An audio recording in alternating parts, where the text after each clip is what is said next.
Pemirsa, kami awali dengan informasi Menteri ESDM Bahlil Lahadalia mengungkap kabar terbaru impor minyak mentah atau crude oil dari Rusia. Ditargetkan minyak tersebut akan tiba di Indonesia dalam 1 hingga 2 minggu ke depan.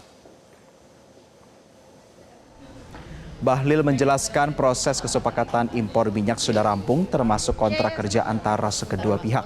Saat ini pemerintah tinggal menyelesaikan aspek teknis pengiriman. Ya, baik. Diketahui pemirsa, sebelumnya Bahlil mengatakan rencana pembelian minyak mentah dari Rusia merupakan tindak lanjut dari arahan Presiden Prabowo Subianto setelah melakukan pertemuan dengan Presiden Rusia Vladimir Putin. Dalam kesepakatannya, Indonesia akan mendapatkan minyak mentah sebanyak 150 juta barel pada tahun ini.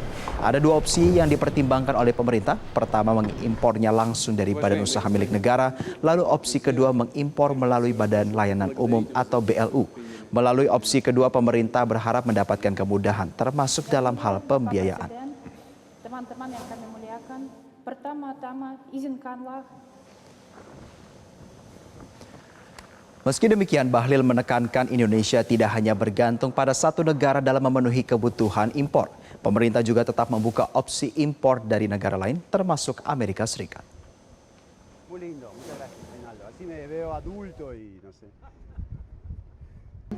Secara deal sudah, kontrak sudah, sekarang bicara tentang teknik pengirimannya.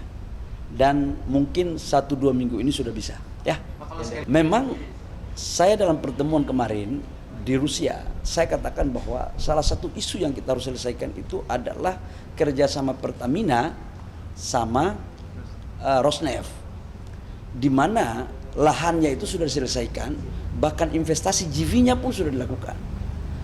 Tidak akan bisa kita merasakan manfaat dari investasi ini ketika kita tidak melakukan percepatan. Dan mungkin itu bagian sebagai tindak lanjut dari apa yang dilakukan dalam kesepakatan kemarin. Oke. Kita ini kan mencari sumber-sumber crude di hampir semua dunia.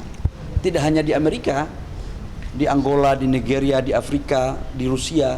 Kita mencari semuanya. Kenapa? Kita tidak boleh mengharap satu negara. Ketika negara tersebut ada masalah, kan terkait dengan kita. Jadi laporannya udah masuk dan semuanya kita cari mana yang lebih efisien. Jelajahi cara baru mendapatkan informasi. Download Metro TV Extend sekarang.